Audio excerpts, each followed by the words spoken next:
You think you know your place in a family until the lawyer reads the will. The air in the law office was too still, thick with dust, pride, and secrets. That scent of old leather and paper clung to the mahogany table, the same table where my husband once signed every business deal, every promise. And now, it was where those promises came to die. Around it sat the people I had fed, comforted, and foolishly trusted. My husband's kin, my so-called family. Every one of them stared at me with that faint, triumphant pity you give a person you think has already lost. I told myself to breathe. This was just paperwork. Formalities. Richard had said 100 times, "Don't you worry, Margaret, you will be taken care of." But grief has a cruel sense of humor. Sometimes it buries truth deeper than the body. The lawyer, thin man, thinner voice, adjusted his glasses and began. Upon my passing, I, Richard Whitmore, leave. And then, the slicing began. The summer house in Maine, to my sister-in-law, the one who had once called my taste quaint. The shares in his company, to a nephew who couldn't tell a ledger from a lunch menu. Even my mother's pearls, the ones Richard promised would stay in our family, gone. Distributed like confetti at a funeral no one wanted to attend. Every word carved away another piece of me. Then the final blow came, sharp, deliberate. The Whitmore estate, to be inherited jointly by Margaret Whitmore's relatives, as specified. I blinked. Surely, I misheard. Jointly? With them? A hush fell. Then, whispers. She is out, someone muttered. Another smirked. About time. Out. The word struck harder than the loss itself. Out of my own home. Out of the life I built. But I didn't flinch. Not yet. I kept my face calm, even as something ancient and defiant stirred beneath my ribs. That was the moment I realized maybe this betrayal wasn't an accident.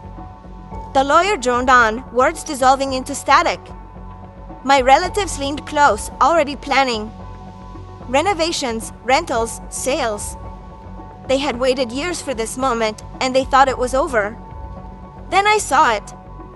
The will, lying open under the brass lamp, caught the light. My eyes drifted to a single line, tiny, nearly invisible, wedged between paragraphs of cold legal phrasing. It wasn't the lawyer's tone. It wasn't Richard's usual formality either. It was personal. Deliberate. I leaned forward, pretending to fix my glasses. And there it was. A phrase so out of place it could only mean one thing. Richard had hidden something. A condition. A test. Maybe a secret he didn't trust anyone else to reveal. My pulse quickened. What had you done, Richard? What are you trying to tell me? They thought the story ended with that signature. But I saw a thread, thin, fragile, waiting to be pulled. I sat back, schooling my features into neutrality. The others were too busy gloating to notice. My sister-in-law whispered about fresh curtains for my living room. A cousin bragged about the investment potential.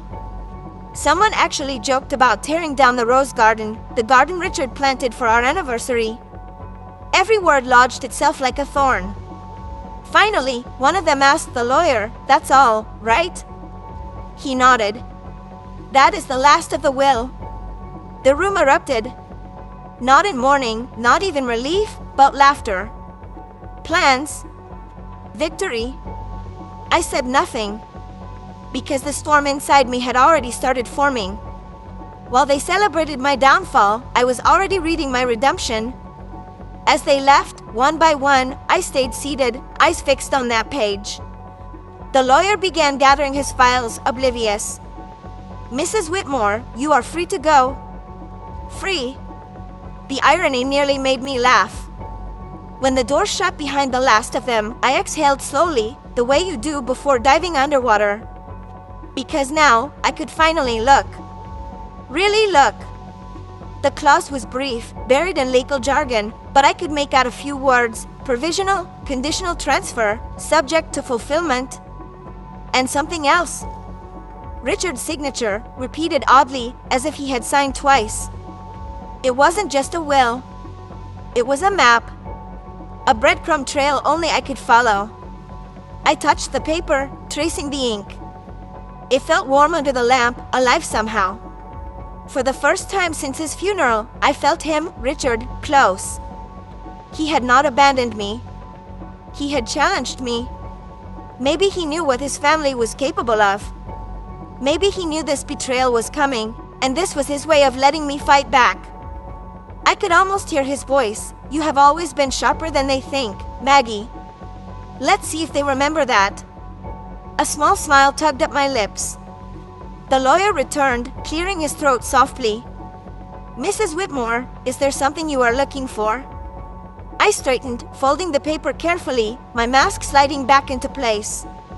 Nothing at all, I said, standing. Just making sure I understand every word. He nodded politely, unaware of the war that had just begun. As I walked out into the hallway, the weight of the will pressed against my palm like a hidden weapon. Behind me, the door closed with a heavy click, the sound of endings. Ahead, only silence and opportunity. Because somewhere inside that document was Richard's final message. And I intended to find it. The will was a weapon. And maybe, just maybe, Richard had left me the sharpest blade of all. Sometimes, the biggest secrets hide in the smallest words. The night after the will reading, I couldn't sleep. The house felt too big and too quiet. But it wasn't quiet. Every creak in the wooden floorboards above me, every whisper of wind against the shutters, it all sounded like the house itself was trying to speak. And maybe, in a way, it was. Because somewhere in these walls lay the truth Richard had left behind. But it wasn't the sounds that kept me awake that night. It was a single line, one no one else had cared to notice. In the event of dispute, reference shall be made to conditions set forth in Annexure C. That was it. Plain, cold, and buried in the legal jargon. The lawyer had not paused. My relatives had not blinked. But I had been married to Richard long enough to know he never wrote anything by accident. The next morning, I pulled the worn pages of the will from my bag and spread them across the kitchen table. The lamp above flickered, its weak light painting long shadows across the parchment. I traced that sentence again and again, as if my finger might coax out a hidden message. Annexure C. It wasn't attached. No folder, no appendix, nothing. So where was it? And then a memory surfaced, one I had not thought about in years. It was one of those quiet evenings before everything went wrong. Richard sat in his leather chair, a glass of brandy catching the firelight. He looked older that night, but sharper too, like a man who saw storms before others felt the wind. Family can be crueler than strangers, Maggie, he said softly. Especially when money's involved. I laughed, brushing it off. Oh, they will behave when the time comes. You worry too much. But he didn't laugh. His eyes stayed on the flames. No. They will circle like vultures, he murmured. That's why I have made arrangements. He had looked at me then, a long, knowing look, before turning back to the fire. That word haunted me now. Arrangements. Was Annexure C what he had meant? If so, why had not it been presented? Had the lawyer lost it? Or had someone made sure it never surfaced? I replayed the will reading in my mind, Robert's smug grin, Clara's fake sympathy, the lawyer's drone. No one else had even flinched when the phrase was read aloud. Unless someone already knew what it meant. A chill ran down my spine. Could one of them have gotten to it first? Could they have hidden it before I ever saw it? The thought festered like rot. This wasn't an oversight. It was sabotage. And I was done being their victim. The next morning, I went to Richard's study, the one room that still felt like his. It smelled faintly of sandalwood and dust. The bookshelves lined the walls, filled with his favorite volumes, law, philosophy, business, and a few mystery novels he claimed were for mental sharpness. I started there. Ledger after ledger. Journal after journal. My fingers trembled as I searched drawers, checking the false bottoms, the hollow sides, the hidden compartments he had once bragged about designing himself. Nothing. But then my eyes drifted to the fireplace and the portrait above it. A family photo. Richard had insisted on hanging it himself years ago. At the time, I thought it was sentimental. Now, I wasn't so sure. I stepped closer. The photo was ordinary enough, us smiling at the camera, pretending nothing poisonous hid beneath the surface. But as I traced the frame's edge, my fingers caught on something uneven. An imperfection. My heart thudded. I turned the portrait around. The wood along the back was rough, as if someone had tampered with it. And then, under a strip of yellowing tape, something metallic gleamed.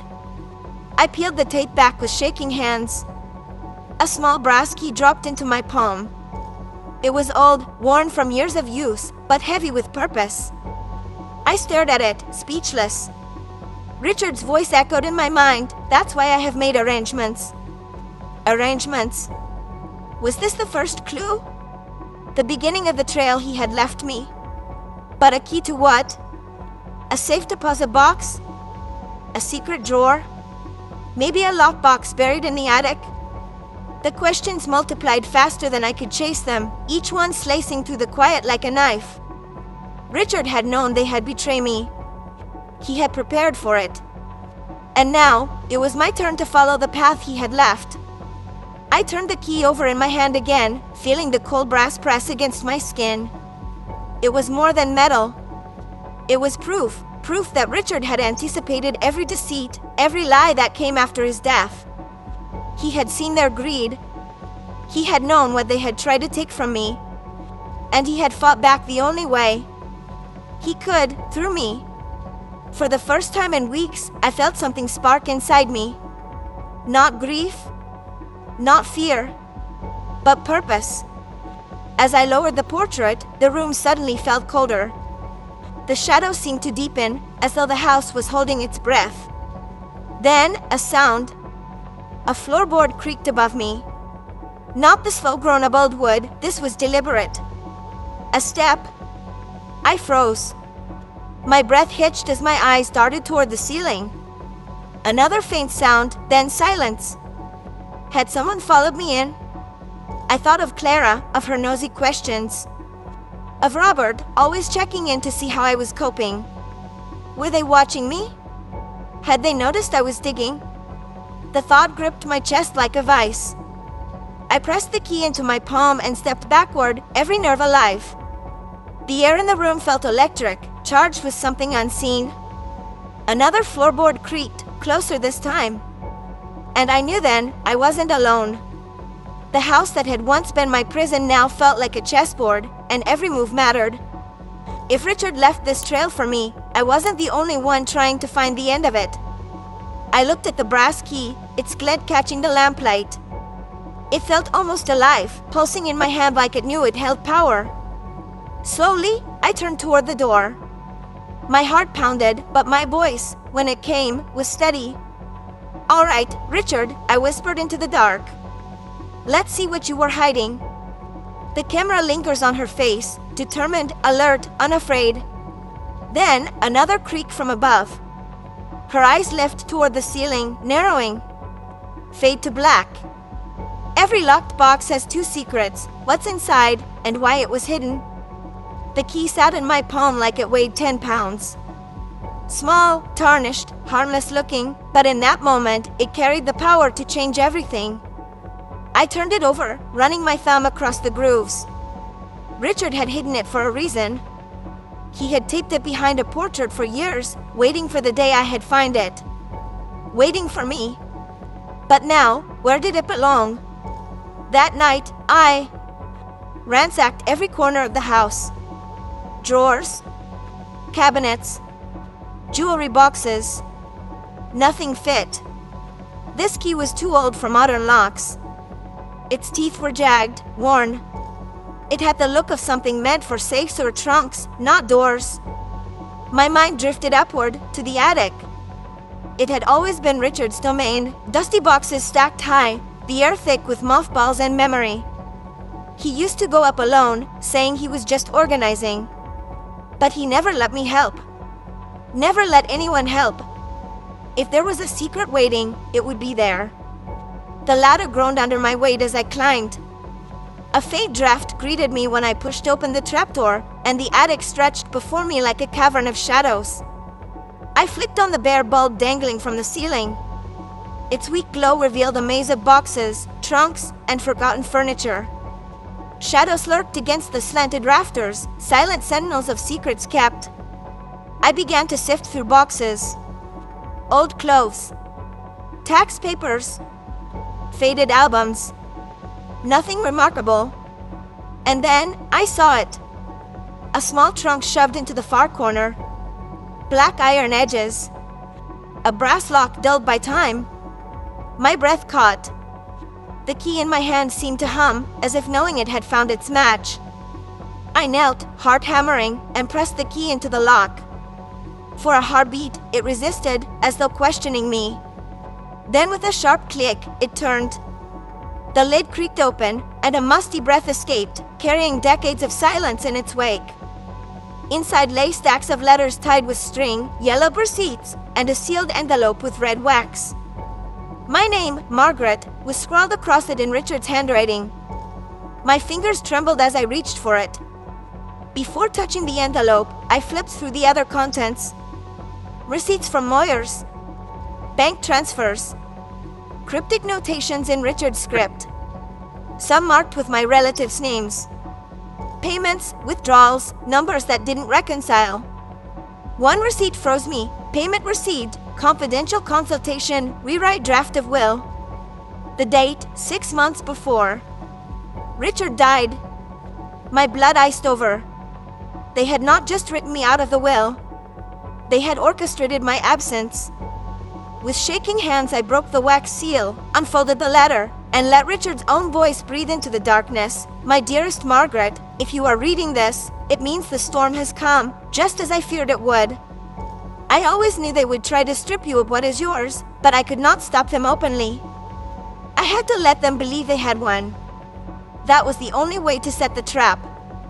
An exorcy holds the safeguard. You will know it when you see it. But more importantly, remember, paper is only as strong as the person who wields it. They will underestimate you. Let them. The ones smiling at you now are the same ones who moved against you before my body was even cold. I have proof here in this box, letters, agreements, forged signatures. Do not fear them. Fear only silence. Your strength has always been your greatest weapon. Use it. Richard, the words blurred as tears stung my eyes. He knew. He had always known. He had not trusted them, not his legacy, not me. He had played the long game, hiding this box, hiding the claws, leaving me a trail only I could follow. And now, I had proof. I rifled through the rest of the papers, stomach twisting with each discovery. Letters between my relatives and the lawyer. Private notes reading, she won't suspect a thing. Make Margaret's portion airtight. My fists clenched. This was more than greed. It was a conspiracy.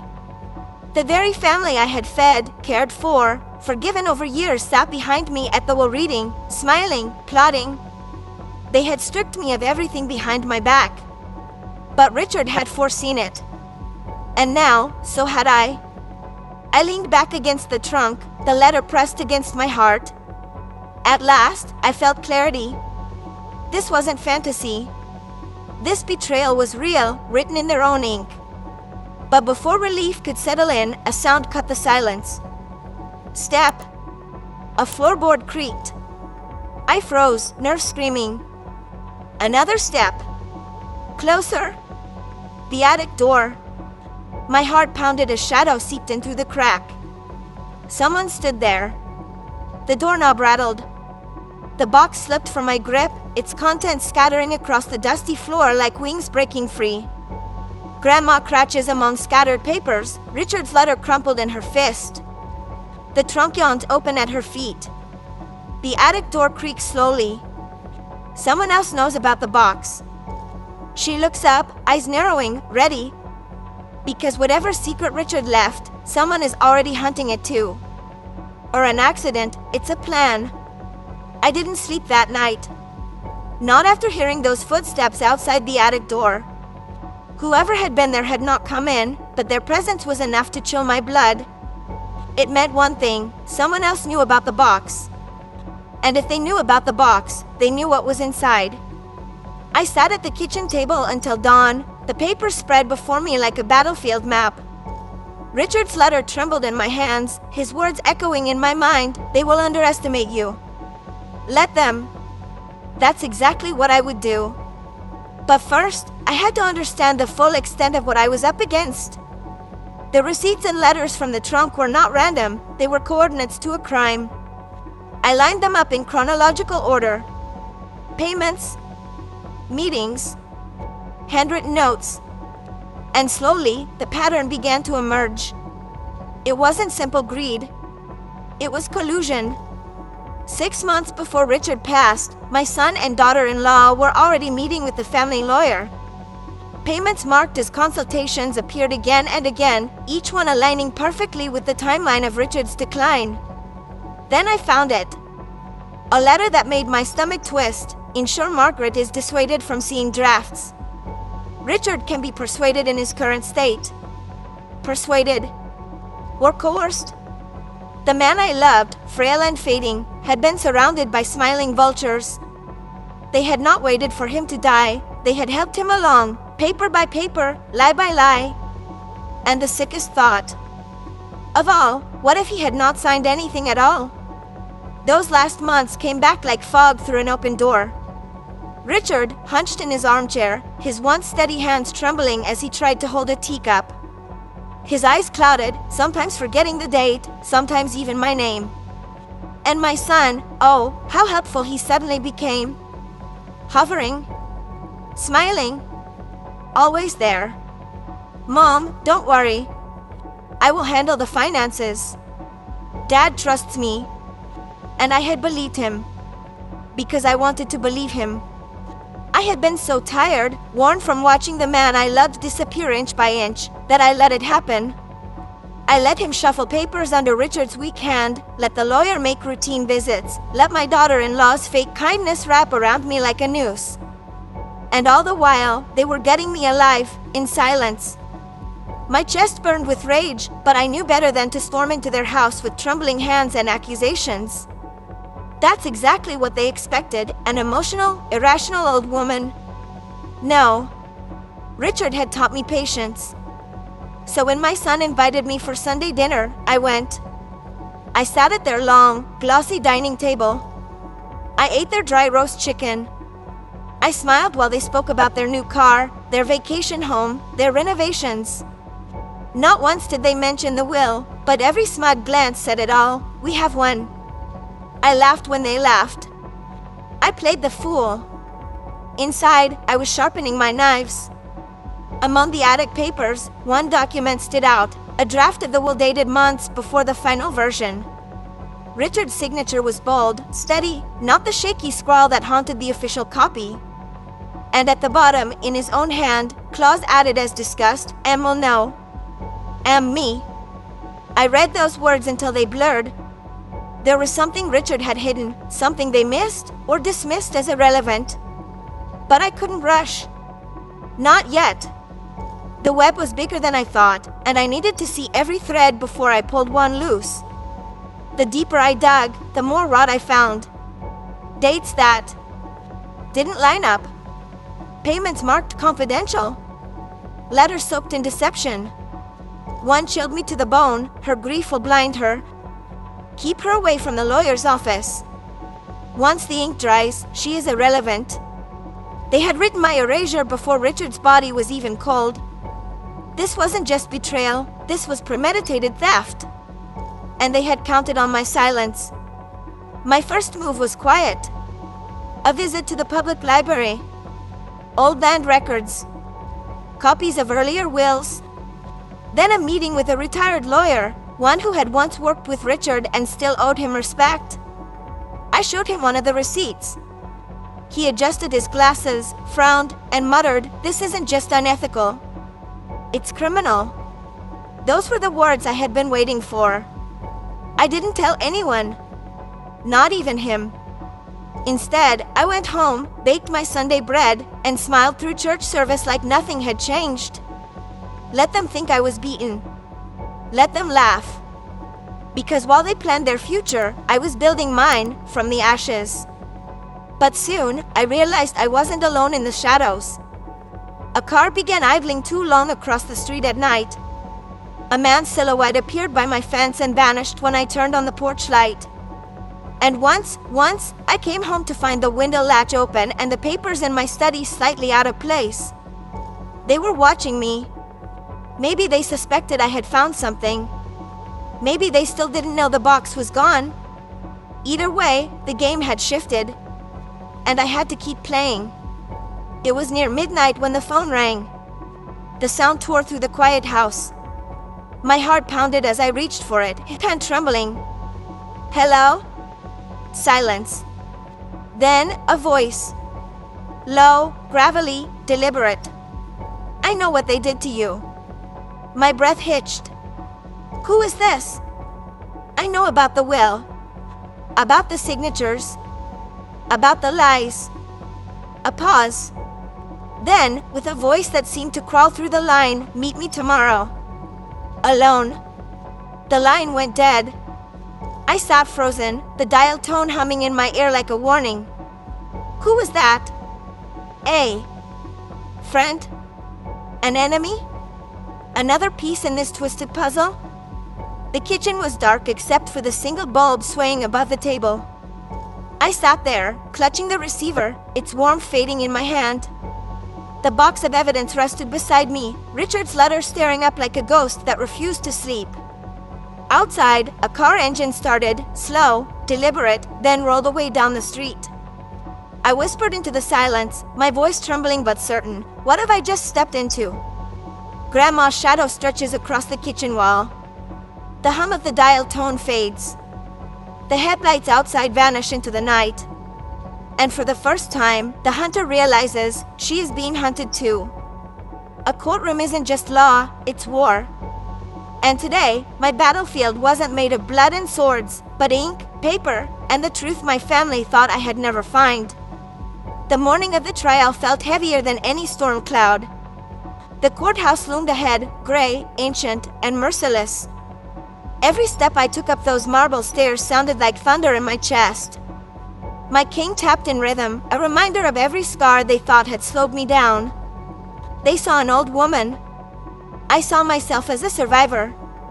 They thought the stoop in my back meant surrender. What they didn't know was that this back had carried betrayal before, and this time it wouldn't bend. Inside, the courtroom smelled like cold wood and arrogance.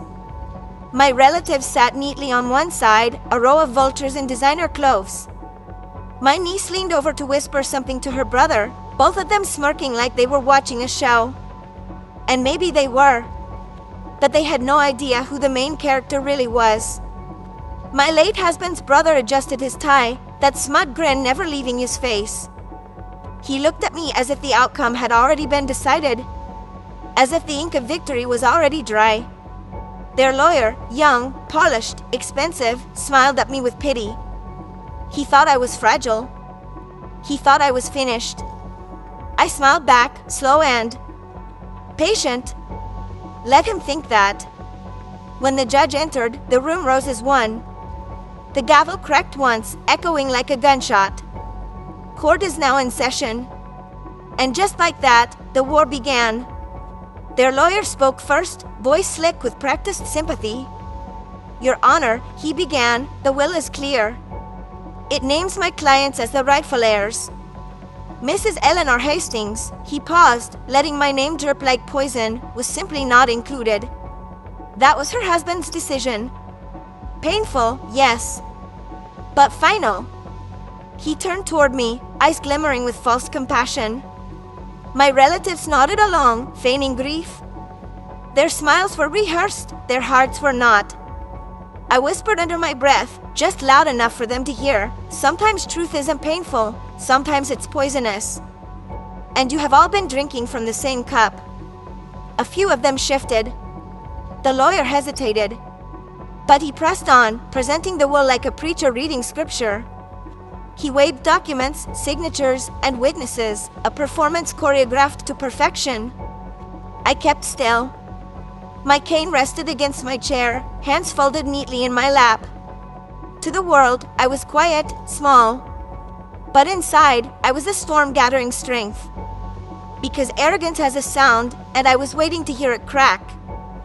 Finally, the judge turned to me. Mrs. Hastings, do you have a response? The courtroom went silent. I could hear the ticking of the clock behind him. Slowly, I rose to my feet. The cane struck the floor once, a deliberate punctuation. Yes, Your Honor, I said. I do. I didn't strike first with rage. I struck with calm. Calm unnerves people more than anger ever could. My husband was a man of detail, I began. He didn't trust easily, not even those he loved. And in his final days, he was surrounded by people who wanted his trust more than his well-being. A hush fell over the room. My niece stopped fidgeting. Her brother's smirk faded. I reached into my bag and pulled out a small leather folder. My hands didn't tremble. They had waited for this day too long to shake now. These are letters my husband wrote to me before he died, I said, handing them to the bailiff. In them, he describes feeling pressured, manipulated, and he names names. The judge adjusted his glasses. He began reading. The first letter, then the second. His expression darkened with each paragraph. My relative's lawyer shifted uncomfortably. Objection, Your Honor, these could be fabricated. Sit down, counselor, the judge said without looking up. His voice was sharper now, the kind that slices through lies. I wasn't done. Not even close.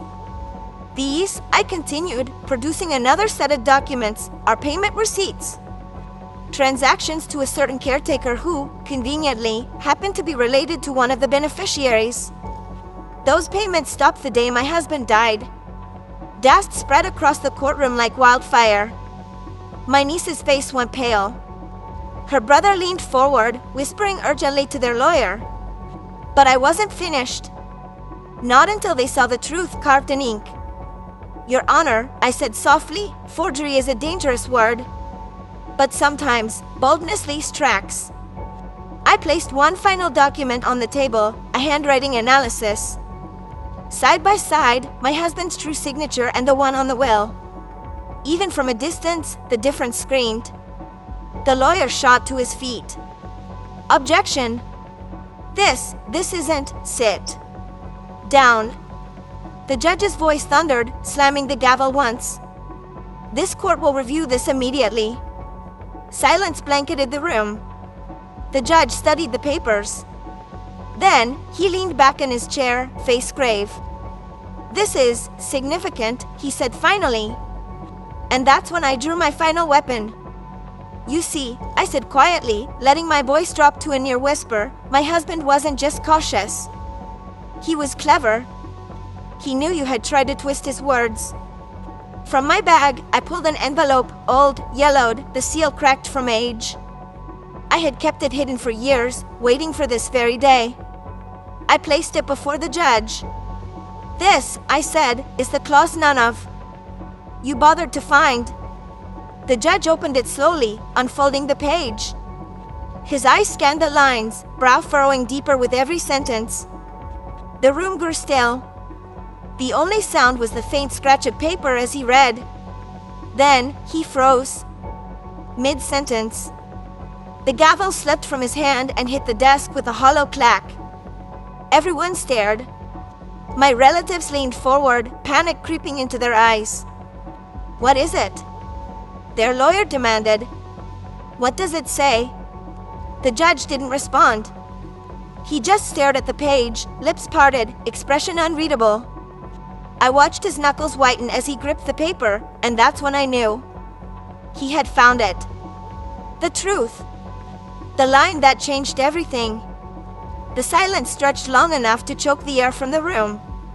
The judge's eyes lifted, not at me, but at the vultures who called themselves my family. And in that quiet, I realized something. The war wasn't over. But for the first time, the battlefield was mine. And the truth they buried so deep was about to bury them instead. They thought I was finished. But the grave has longer arms than greed. The judge's silence stretched so long, I swear the air itself grew heavier, pressing down on every chest in that courtroom like a curse. Even the fluorescent lights seemed to dim, their hum fading beneath the weight of revelation. My relatives shifted in their seats, their smugness dissolving into pale, nervous sweat. For the first time since this ugly war began, they were not smiling. The judge finally lowered the paper. His voice, when it came, was deliberate, sharp as a blade drawn in slow motion. This clause changes everything. Gasps scattered through the room like startled birds. My niece clutched her pearls, always the actress. My brother-in-law's jaw flexed so tight it looked ready to snap. Their lawyer flipped frantically through his briefcase, papers spilling like feathers from a dying bird. But the truth was already loose, slithering through the courtroom like smoke. And you can't put smoke back in the fire. The judge adjusted his glasses. It states here, in Mr. Hastings' own words, that if any beneficiary is found to have acted in deceit, coercion, or forgery with regards to this estate, their claim shall be null and void, and full rights shall return to his lawful spouse, Mrs. Eleanor Hastings. The silence that followed was a peace. It was a knife. That clause was my husband's final chess move, a sword buried deep in legal ink, waiting for me to dig it up. My secret weapon. My last laugh. The very greed that had driven my family to erase me from the will had also been their undoing. They had built their empire on sand, and the tide had finally come in. For a moment, I almost pitied them. Almost. You can't be serious. My niece screamed, shooting to her feet. That clause, that's not real. It's, her lawyer hissed for her to sit down, but panic doesn't follow orders. Her brother's face flushed crimson. This is rigged. She is rigging it. She manipulated him. The judge's gavel slammed down with thunder. Enough. He glared at them, his patience shredded. The evidence of forgery, manipulation, and financial coercion presented here today is overwhelming. This clause, signed and notarized, is perfectly valid. It supersedes all other claims. A pause. Then, the words that cracked through the air like judgment itself, Mrs. Hastings, the estate is yours. The sound of those words, the estate is yours, echoed in my ears like a hymn. My relative staggered, eyes wide and hollow, as if the ground had just tilted beneath them.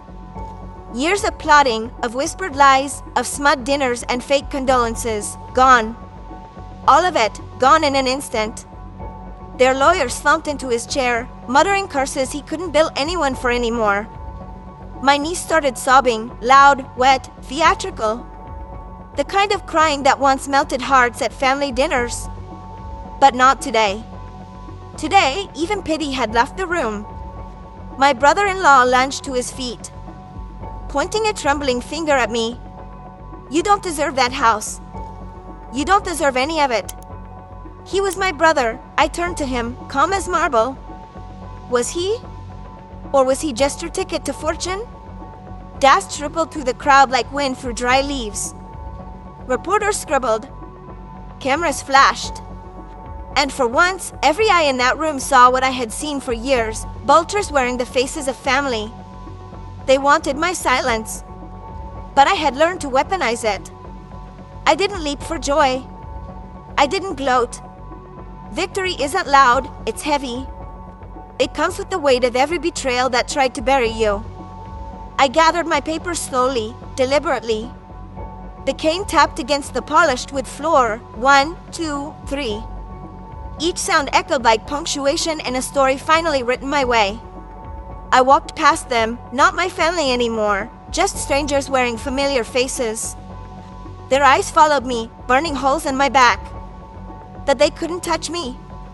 Not now. Not ever again. Because the moment truth arrived, their power died.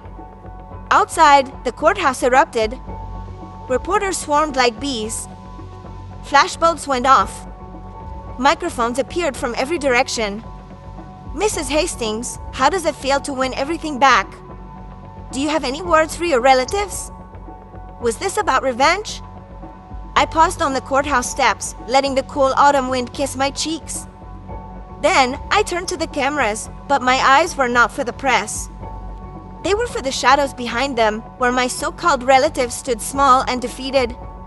My husband always said, I began, voice steady, that trust is the true inheritance of a family. They broke that trust. And when trust is gone, everything else follows. The crowd went silent. Even the reporters lowered their microphones.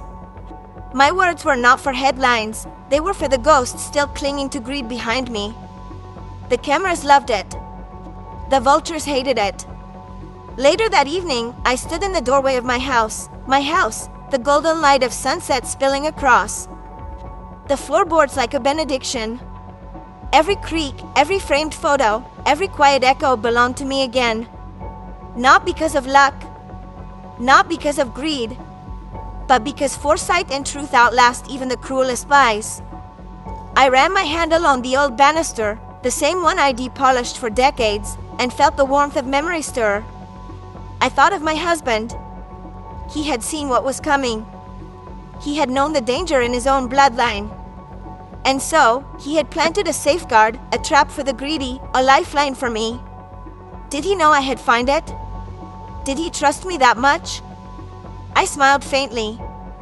Yes, he did. My relatives didn't disappear quietly. They clawed at appeals, filed motions, whispered to anyone who had listened. But the clause was iron, and the more they struggled, the tighter it held. They lost everything they had schemed for. Their reputations crumbled. Invitations vanished. Even their friends turned away when the gossip spread. And me? I didn't lift a finger. The papers did it for me. The truth did it for me. Because revenge doesn't always roar. Sometimes it whispers. Sometimes it signs its name neatly in black ink and walks away. They erased my name from the will, but in the end, I erased them from the story. I leaned back in my chair, the house quiet around me, the tick of the old clock marking peace instead of pain. Outside, the wind moved through the trees, soft, steady, almost like laughter. Maybe it was just the breeze. Or maybe it was him. Either way, the sound made me smile. The house wasn't just mine again. The story was.